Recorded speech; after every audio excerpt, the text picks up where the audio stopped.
Welcome, my name's David, this is Moose on the Loose, your source for uncorrupt media. We've got Justin Trudeau himself. I know, amazing, he got out of bed. Then again, he's been on vacation for weeks, one that's been highly controversial, to say the least. Yeah, he's here for a photo op. Surprise, surprise, St. John's here, more money being invested into housing. I'm sure they'll build 6 or 7 houses, it'll be great. Well, good morning. That's great. Did anyone else see that? This narcissist has to come in here and control this. Like, look, I'll get it for you. I'll fix the microphone because you clearly don't have the intelligence to figure this out. Let's watch this again. Well, good morning. It's great to see so many people. He reached up. He was going to do it himself anyways, JT, you narcissist. Well, here, I guess the first question to ask, where's everybody yesterday? must have a big guy in town here. Before I start, I certainly want to... Okay, so this guy introduces Trudeau. Nothing special there.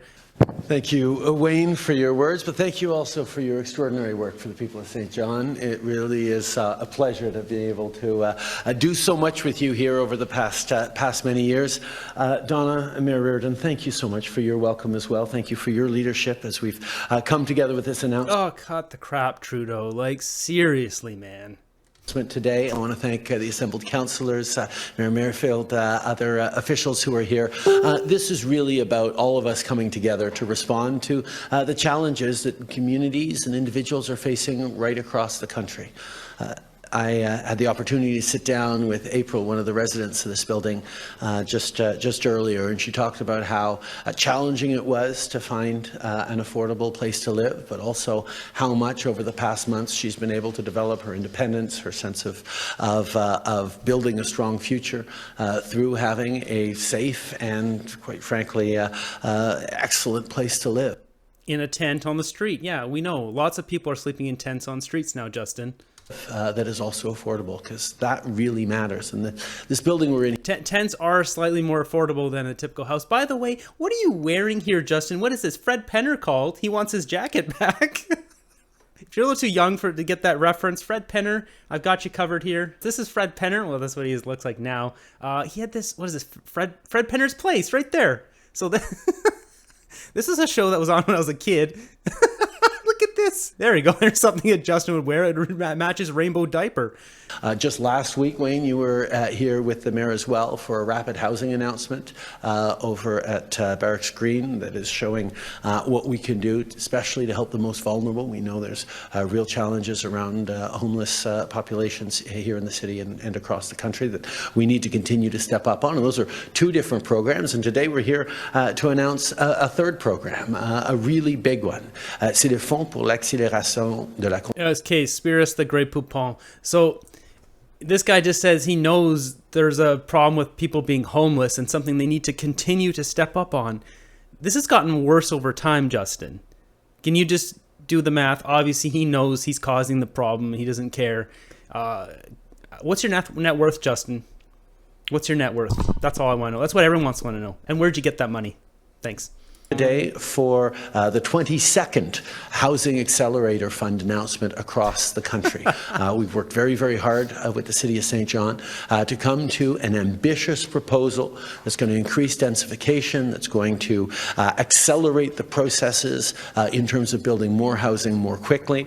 They're looking at freeing up public land for housing. They're looking at all the different things that are going to not just make individual projects happen, but change the way all housing is built in this community and, by extension, right across the country. We signed the Housing Accelerator deals with cities that were willing to step up and be bold and ambitious about meeting the growth that Canadians want and need, both in population... Canadians don't want growth. They need a house to live in, man. Like, this guy is so detached. How many houses does this guy own? That's what I want to know. It's time to put in an information request here. How many houses does JT own? And in our economy, and that's exactly why I'm so happy to be here. It's about building a better country for everyone in which people can have that building block and that pathway towards greater and greater success by having a secure and affordable place to live.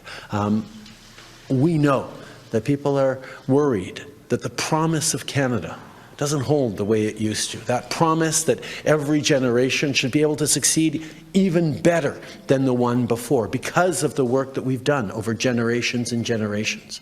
People look at the challenges the world is facing right now and the challenges we're facing in our communities right across the country, and they're worried that maybe that idea and that promise of progress doesn't hold anymore.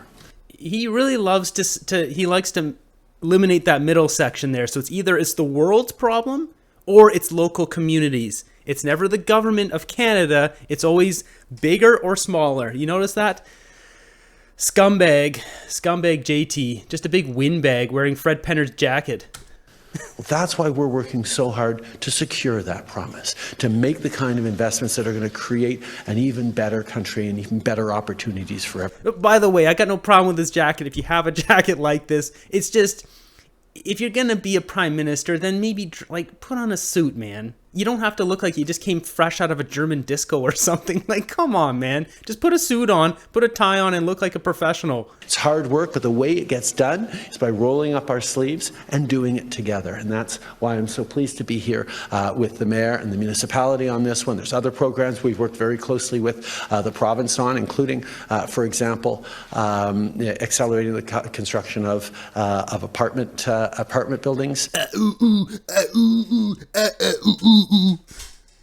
We've removed the GST on the federal side. We encourage New Brunswick to match what the other Atlantic provinces have done, and also remove the GST on the provincial side to make sure that the math works to build more and more rental homes, rental housing across the city, across the province, and indeed across the country.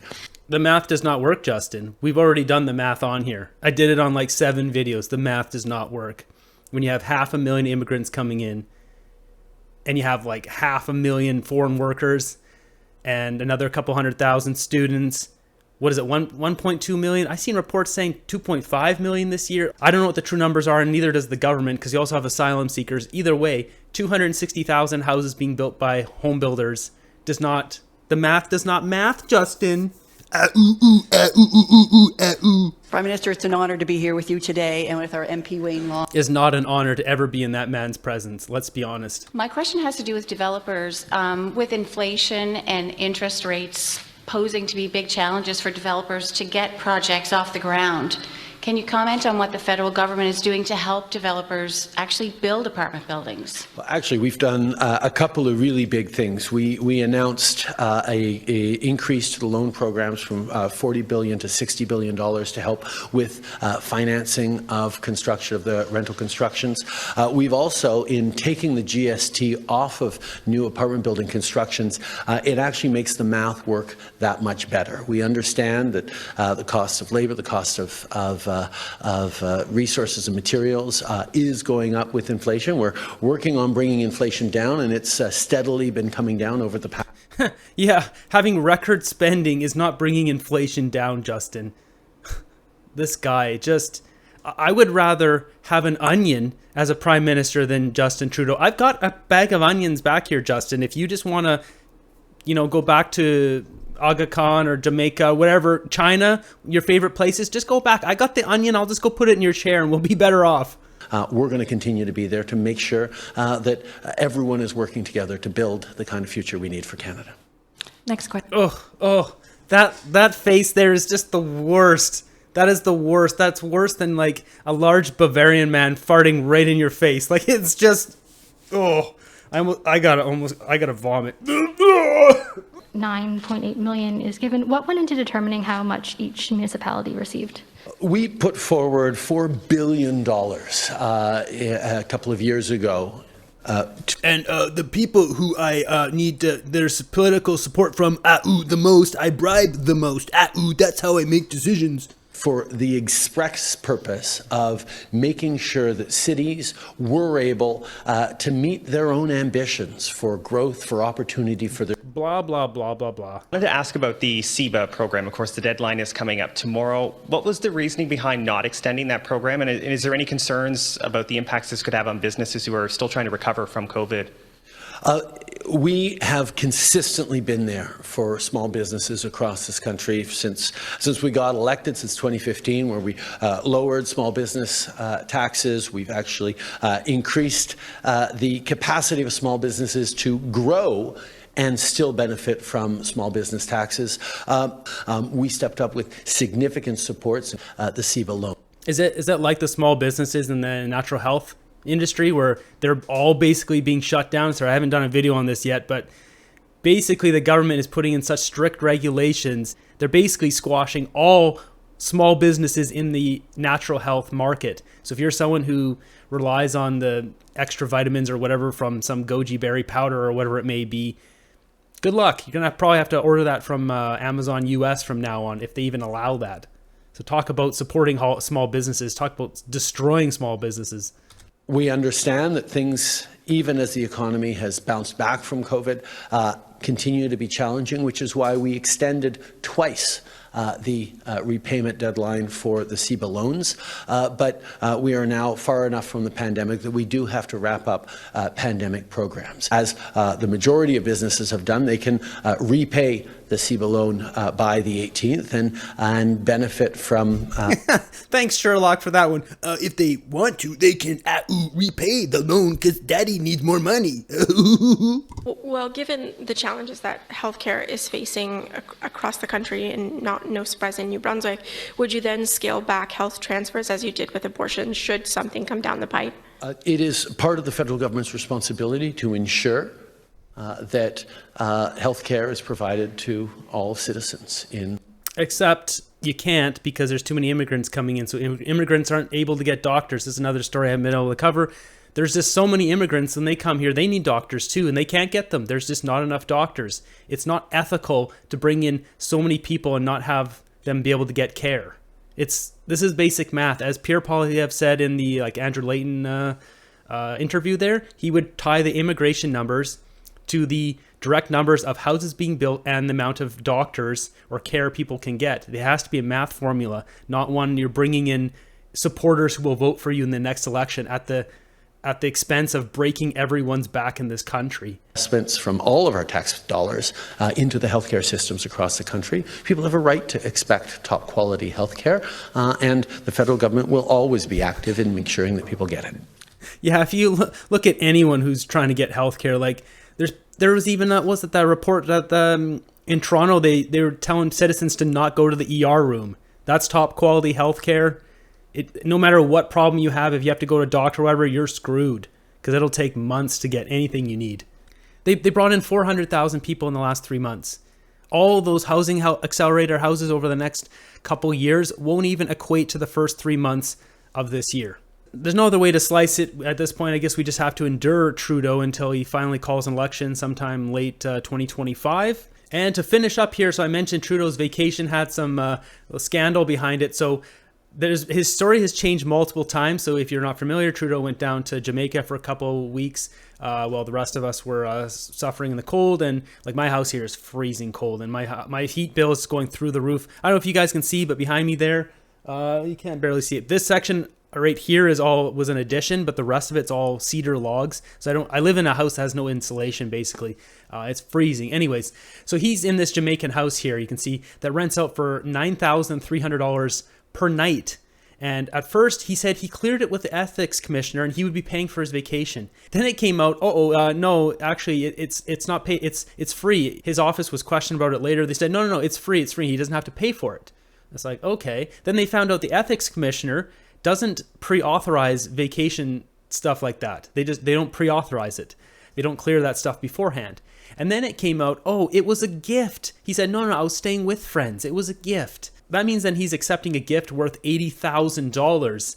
And just today, the Conservatives are now pressing him for a breach of ethics for accepting an $80,000 gift, which you're not supposed to do. Same thing happened years ago with Aga Khan when he stayed on that island with his billionaire friends once again. It's more of the same thing, him bouncing around with his billionaire buddies. He's got some in his government there. They all know how to launder money through different shell companies. That one guy that was part of his cabinet who was involved in bouncing money through Israel to the US, back to Canada, and multiple shell companies to hide. It's the corruption is just beyond belief, man. And what's going to happen from it? Nothing, because clearly the RCMP is paid off and they're corrupt as well. So we have no, as Canadians, they can just do as they want because we have no strong arm to go in there and throw them in jail. So we really need a new system that overthrows. We need to just get rid of the RCMP and start a new system that can be checked from multiple sides and from multiple different angles, or some way that they can't be corrupt from a couple corrupt guys at the top. It makes sense, because otherwise they would have gone in there, would have investigated SNC, Lavalin, all that stuff. They said, nope, case is closed. Nothing happened there. It's like, yeah, you can't have scandal after scandal and nothing happened in all of these. The Carbon King himself here having to take 2 jets to Jamaica and back. Not only that, they actually put up a bunch of his security and other people in other villas around that villa. So they rented out a whole bunch of villas. It's just disgusting, really. It's disgusting waste of our money. Anyways, that's all I got for you guys today. We're starting to get ramped back up in Trudeau mania madness here. And Captain Craplord here is starting to crap all over us again, all over our country. Now, if you want to know where he is at any point in time to avoid his wrath of destruction, just follow the stink trail, and go the opposite direction. That's all I got for you guys today. Be sure to thumbs up the video, subscribe. Anytime I apparently say that now, little button glows. Subscribe. Did it glow? Stay warm, stay fed. I'll see you guys in the next one.